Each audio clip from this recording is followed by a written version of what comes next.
explore, sorry, it's a bit of a mouthful, critical approaches to diversity in social organisation, settlement patterns, production and ontologies. If you haven't been in this room before and you really need the toilet, nobody's going to judge you. They're just out there. And also, again, if there is a fire alarm, there's none scheduled, so we should stampede in an orderly manner towards that door there. Just before we start, though, I'd just like to say some of you have probably heard the sad news recently about Hal Dalwood and John Humble, and just to sort of pay tribute to them both, really. Both lovely guys, both real heroes of archaeology, and British archaeology is certainly a lot poorer for their recent deaths. So, yeah, we should pay tribute to them, really. John in particular was a real tag stalwart, and a lot of you probably remember his Sid James laugh. So, yeah. Right, okay, let's crack on. Okay, so this image here, which I sort of partly purloined in the session title, this is by the architect and artist Lebbeus Woods, which is from his influential book Experimental Architecture. And we thought that many of his works are highly relevant to our theme of heterarchies and diversity. So he imagined heterarchical spaces and communities, sort of new kinds of environments that create egalitarian free zones out of the ruptures left by what he saw as the failed hierarchies of capitalist and communist states.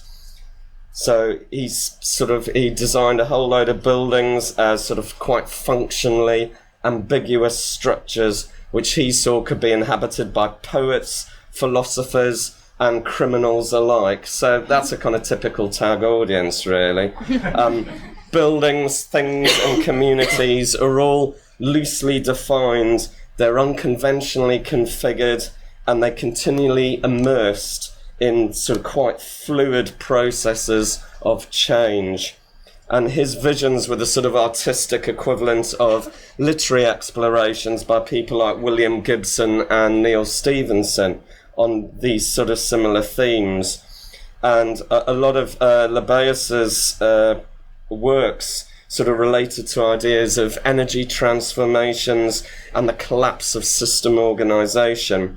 And a lot of his projects did explicitly explore heterarchy and agency. So he often designed the components of some of these installations, but left their implementation and construction to local artists and installers, because he wished to deliberately undermine the traditional hierarchies of art and architecture and explore interpretation and improvisation and also emergent structures. So in this session, we aim to similarly explore from a critical perspective diverse themes of hierarchy or heterarchy, organisation and ontology. And in our research, both Mhairi and I have both become involved with trying to explain the considerable variation we see in archaeological remains and how this can be interpreted. And the burgeoning anthropological and archaeological literature on heterarchies has both proved useful for this, in our opinion. So, what are heterarchies? Well, of course, we don't wish to be too prescriptive, and indeed such definitions could be one of the many issues we discuss today. But a useful working definition has been provided by Carol Crumley, who describes heterarchy as the relationship of elements to one another when they are unranked or when they possess the potential for being ranked in a number of different ways. So, as an alternative traditional, can't even say it this early in the morning, hierarchical meta-narratives, over the past 2 decades, heterarchy has been embraced to explain the dynamism of power relationships in world archaeological cultures where traditional models of social evolution and ranking and hierarchy do not always work particularly well. And this has been particularly the case with case studies in the pre-Hispanic New World. So another focus for discussion could be how appropriate the concept is at all for past societies in Britain and Europe. but the idea has been criticised by Julian Thomas, amongst others, for being too loosely applied and not sufficiently theorised. So again, that could be a basis for discussion. And of course, one thing we don't want to do at all is set up a straightforward or rigid dichotomy between hierarchical or heterarchical societies, which does seem a bit too simplistic. We're also interested in how conceptions of hierarchy and heterarchy and previous expositions of habitus and structuration theory might relate to more contemporary debates concerning relational agencies, meshworks, assemblages and emergent social structures. So in this light, we could examine the emergent properties of heterarchies and hierarchies and the potentially fluid and dynamic transformations of social structures, materials and identities. And such ideas have been explored before within anthropology and archaeology, of course, from many different theoretical perspectives, but we both felt that sort of perhaps in recent years there'd been less critical discussion of such topics, particularly within Britain and Europe, and maybe it was time to reconsider them again. Right. Over to you. I must apologise for my cough first, just in case. So initially, Chad and I guess, were envisioning a session focusing on social organisation and production in the later prehistoric Roman periods. Probably Chad from a more landscape perspective, me from a more craft production perspective. And traditional models of social organisation and production stress the emergence of hierarchies of power and settlement, where, for example, looking at how Bronze Age elites or later Bronze Age great enclosures, the idea of the hill forts versus the open settlements, and of course this kind of dawn of materiality in the late Iron Age, which is often spoken about, the dramatic increase of Iron Age artefacts and materialities, which apparently emphasise social stratification in some regions, or the development and relationship between towns, villas and farmsteads during the Roman occupation. So to look at these dynamics. And in British Iron Age studies, I mean, the dominant model of social organisation, thanks Chad, has been a very hierarchical one. You know, most famously that proposed by Barry Cunliffe based on his fieldwork at Danebury, for example. As you can see here, this very kind of influential diagram. It's quite interesting how I like its kind of visual organisation, just aesthetically, it's quite pleasing. But in this model, kings and chiefs resided in political, military and production centres, such as hill forts and oppida, at the top of a pyramidical kind of social and settlement hierarchy, with warrior elites below and farmers dwelling in small farmsteads near the bottom. In this session, we definitely do not want to reinvent the wheel, as is often the case at TAG, that's sometimes. And of course, this traditional model has been subject to a lot of critique in the past 30 years. For example, by Mike Rowlands, John Collis, Chris Cumberpatch, J.D. Hill. But these meta-narratives, nevertheless, continue to be one of a stratified, so even today, meta-narratives continue still to portray this idea of a stratified, hierarchical, tribal society, certainly in more populist portrayals, at least, where one in which the women perhaps are seen to be mere drawers of water, and I would ask, where are the children? So these depictions of Iron Age society dominated by male kings and chiefs, mainly warriors, hill forts and evidence from southern England have of course been critiqued before. But this is still how many people, as I've just said, including archaeologists, envisage these societies to be organised, or at least we haven't come up with a suitable alternative yet.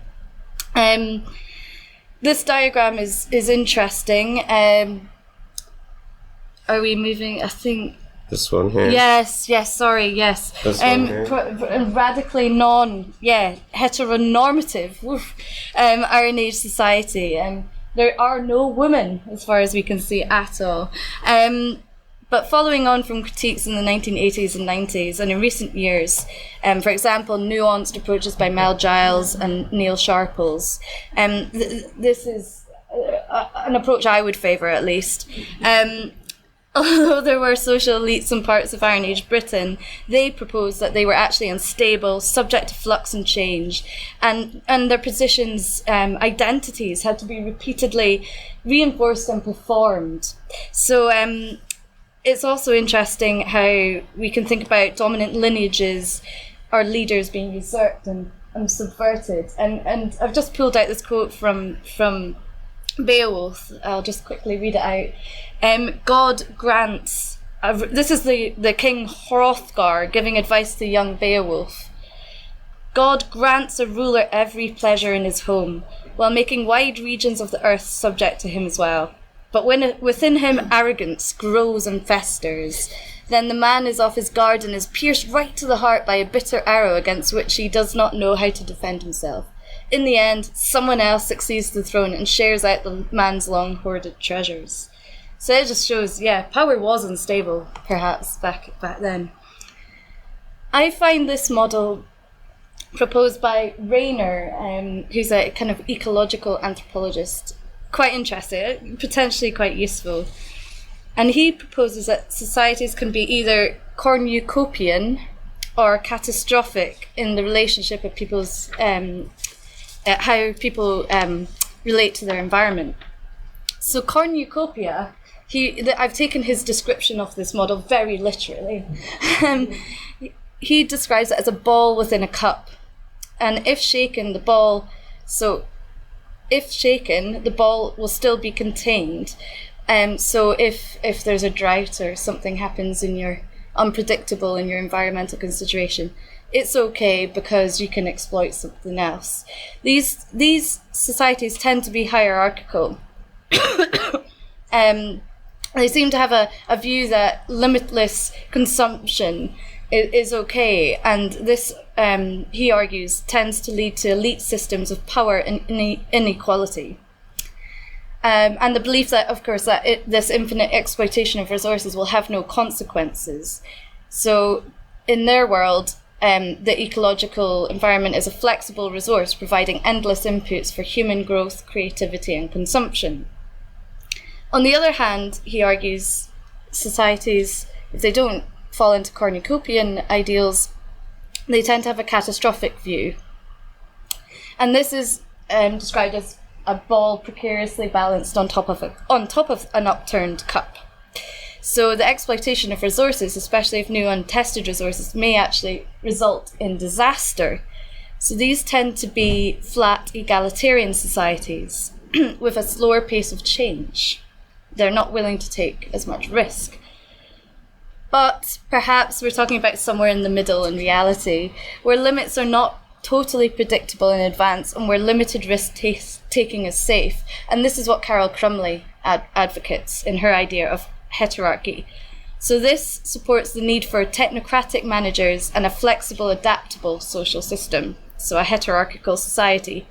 So although a cornucopian society being hierarchical may seem to be more complex, in fact, I would argue the fact it's contained within a constrained set of social relationships, i.e. within the glass cup, it's actually simpler than a heterarchical society. Anyway, we still have to find a way to illustrate a heterarchical society. I'll be talking about that later. And hopefully I'm hoping to see how we can pull that together in this session today. But I would argue that, this would, in fact, a heterarchical society can't be easily depicted as it is, in fact, more complex. So encouraging a diverse knowledge, for example, of variable species, where you can adapt to unpredictable change, for example, the disease of a crop. Also, what about the agency of individuals? And this is not satisfactorily dealt with in any of these models. So we'll be exploring that today as well. And for example, Oliver Harris, with his recent work looking at reassembling community, and a lot of the other authors in this session. Finally, additionally, this does not satisfactorily deal with the explosion of the evidence that we now see in the record. And this explosion of particularly developer-funded fieldwork in Britain and several large-scale research projects have actually highlighted the wide variety of interrelationships between people, places and materials. For example, the fragmentary and distributed evidence for ironworking, the absence of standardisation and localised smithing in the Middle to Late Iron Age in the southeast and central England, and also southeast Scotland, has been argued by Ehrenreich to represent a distributed access to materials and alienable crafting know-how, and thus geographically distributed power. And Giles has also emphasised how the performance of craft activities and depositional practices enacted dynamic relationships and changes of political and ritual authority, perhaps even through lifetimes as well. So we're talking about different scales. So to sum up and to get on with the session, we realised early on that it would be productive to expand the focus of this session.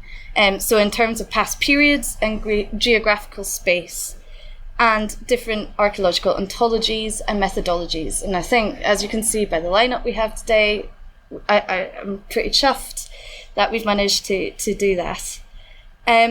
So we wish to further expand and embrace this emphasis on complexity, heterogeneity, and see how we can develop theories which make sense of the messy materialities of past social relationships, and see which other models people are going to draw on today, which are helpful for understanding social organisations, ontologies, and their developments, and how we can come up, should we be thinking about a model for this. So let's go for it. There's quite a lot to do.